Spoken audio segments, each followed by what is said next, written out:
आज जिस केस के बारे में मैं आपको बताने वाला हूँ वो बहुत ही ज़्यादा मिस्टीरियस टाइप केस होने वाला है। क्योंकि इस केस में एक लड़की जो अपनी अर्थी पे से वापस उठ जाती है। जब वो मरी होती है तो उसका नाम सुमित्रा होता है, लेकिन जब वो अर्थी से उठती है तो बोलती है, कौन सुमित्रा? मैं कोई सुमित्रा नहीं, मैं शिवा त्रिपाठी हूँ। तो ये वीडियो स्टार्ट करने से पहले अगर आपको horror and mystery type videos देखना पसंद होगा तो सब्सक्राइब कर लेना इस चैनल को। उत्तर प्रदेश के छोटे से गांव शरीफपुर की सुमित्रा जिसका बचपन सभी बच्चों की तरह साधारण गुजरा, लेकिन उसको कभी अपने पापा का प्यार नहीं मिल पाया। क्योंकि जो सुमित्रा के पापा होते हैं वो शहर जाके पैसा कमाते रहते हैं, जिसकी वजह से सुमित्रा बचपन से ही अकेली पड़ जाती है और उसको कभी भी अपने पापा का प्यार नहीं मिल पाता है। और देखते ही देखते सुमित्रा की उम्र 13 साल की हो जाती है जब उसकी शादी कर दी जाती है। और सुमित्रा की शादी के 2 साल पहले ही उसकी मॉम की डेथ हो जाती है। सुमित्रा की शादी 13 साल की उम्र में ही जगदीश नाम के एक लड़के से करा दी गई होती है। लेकिन सुमित्रा की शादी के बाद भी उसका जो पति होता है वो उसके साथ नहीं रहता है। वो भी पैसे कमाने के सिलसिले से बाहर रहा करता था, जिसके बाद सुमित्रा के पास एक पार्टनर होते हुए भी उसे उसके पार्टनर का प्यार नहीं मिल पाता है। शादी के 3 साल बाद सन 1984 में सुमित्रा को एक बेटा होता है। वो बेटे को पाके बहुत ज्यादा खुश रहती थी, हमेशा अपने बेटे को अपने से करीब रखती थी और उसे बहुत प्यार करती थी, कभी अकेला नहीं छोड़ती थी। लेकिन कुछ टाइम बाद सुमित्रा की तबीयत खराब होने लगी। एक दिन वो कुएं में पानी भरने जाती है अपने बेटे को गोद में लिए हुए। रास्ते में उसके हाथ से बाल्टी गिर जाती है और उसके हाथ अकड़ने लगते हैं और उसका बच्चा जोर जोर से रोने लगता है। धीरे धीरे सुमित्रा अपने दांतों को तेज तेज कटकटाने लगती है। कुएं के पास खड़ी सारी औरतें देखकर डर जाती हैं, लेकिन फिर अचानक सुमित्रा ठीक हो जाती है और पूछती है कि क्या हुआ, लेकिन लोग उसे बहुत अजीब नजर से देख रहे होते हैं। और उसके बाद सुमित्रा पानी भर के अपने घर पे वापस आ गई होती है। लेकिन ये सब चीजें यहीं पे रुकने का नाम नहीं लेती हैं। धीरे धीरे करके सुमित्रा को मिर्गी के दौरे भी आने लगते हैं। उसकी आंखें पूरी तरीके से पलट जाती, वो अचानक से बेहोश हो जाती और अचानक से होश में आ जाती थी। ये सब देखने के बाद सुमित्रा के ससुराल वालों को लगता है कि इसके ऊपर किसी आत्मा का साया आ चुका है। यही सब 3 महीने तक लगातार झेलते झेलते एक दिन 19 जुलाई 1985 को सुमित्रा को बहुत तेज बुखार आया और वहीं उसकी मौत हो गई। सारे घर वाले हैरान थे, क्योंकि सुमित्रा की डेथ के 3 दिन पहले ही सुमित्रा ने सारे घर वालों को ये चीज बता दी होती है कि आज से ठीक 3 दिन बाद मैं मर जाऊंगी। लेकिन सुमित्रा की ऐसी हालात देखकर घर वाले उस पर भरोसा नहीं करते हैं। लेकिन सुमित्रा की बताई हुई बात 3 दिन बाद सच हो जाती है और अब वो सारी चीजें होने वाली होती है जिसको किसी ने कभी अपने सपने में भी नहीं सोचा होगा। तो अभी तक अगर आपने इस वीडियो को लाइक नहीं किया होगा तो लाइक कर देना। सुमित्रा को नहला धुलाकर सारे रीति रिवाज के साथ आरती पे लिटा दिया गया होता है और अंतिम संस्कार की सारी तैयारियां भी हो चुकी होती हैं।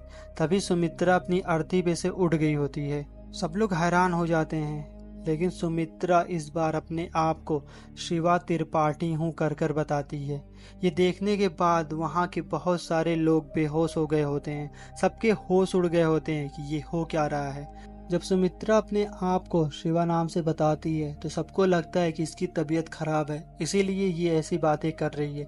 लेकिन कुछ दिन बाद जगदीश के दरवाजे पे एक बूढ़ा आदमी आता है। उस बूढ़े आदमी के हाथ में एक किताब होती है और वो बूढ़ा आदमी अपना नाम राम सिया त्रिपाठी बताता है और कहता है कि मुझे बहुत दिनों से इस पते से चिट्ठी आ रही थी और वो मेरी बेटी शिवा होने का दावा कर रही है। ये सुनते ही शिवा बाहर आई और राम शिवा त्रिपाठी को गले लगाने लगी। राम सिया त्रिपाठी और सुमित्रा का पति जगदीश हैरान हो गए और राम सिया त्रिपाठी ने बोला, तुम कौन हो? सुमित्रा बोली, पिताजी मैं हूँ शिवा, आपकी शिवा। ये सुनकर राम सिया त्रिपाठी ने अपनी फोटो एल्बम खोली और सुमित्रा को पकड़ाई। सुमित्रा ने सबको पहचान लिया होता है और सब बताती है, लेकिन जैसे ही एक फोटो उसके सामने आती है तो वो रोने लगती है और कहती है कि इसी ने मेरा सर कूचकर मुझे मार दिया है। और ये फोटो उसकी ननद की होती है। राम सिया त्रिपाठी ने जल्दी से सुमित्रा को गले लगा लिया और उनको यकीन हो गया कि ये उनकी शिवा है। एक छोटे से गांव दिव्यापुर में 24 अक्टूबर 1962 कॉलेज लेक्चरर राम सिया त्रिपाठी के घर एक बेटी हुई, शिवा त्रिपाठी। शिवा त्रिपाठी की उम्र होती ही उसकी शादी करा दी गई होती है।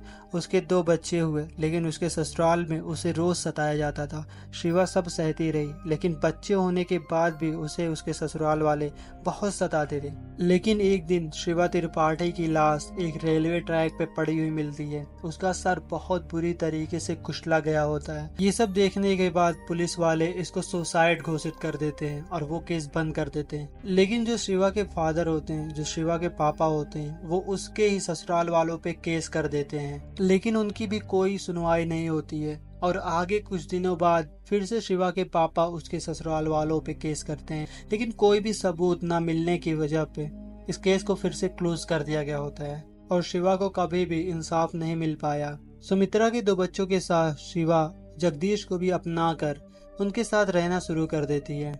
लेकिन जब ये सब बातें ज्यादा फैलने लगी तो एक टीम रिसर्च करने के लिए आती है कि क्या ये सब बातें सच है, जिसमें स्टेफसन और डॉक्टर कुलदीप होते हैं। इस केस की अच्छी तरीके से स्टडी करने के बाद उन दोनों ने पाया कि इस केस को रेनकार्नेशन कहा जाता है। रेनकार्नेशन में किसी मृत शरीर के अंदर किसी और की आत्मा आ जाती है और कुछ टाइम बाद इस केस को दोबारा से ओपन किया जाता है। इस बार इस केस को उनकी असिस्टेंट एंथोनिया लीड कर रही होती है। एंथोनिया ने भी इसको रेनकार्नेशन ही बताया। सुमित्रा सिंह को कैसे पता चलता है कि वो मरने वाली है? उसका कहना था कि उसकी माँ वैष्णो ने उसकी बची हुई जिंदगी जीने के लिए भेजा है और उसने वो जिंदगी जी ली है, ये सुमित्रा सिंह का कहना होता है।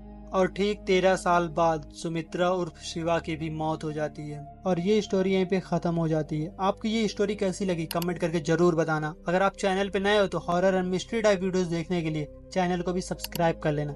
वीडियो को एक लाइक करना। मिलते हैं नेक्स्ट वीडियो में, तब तक के लिए बाय।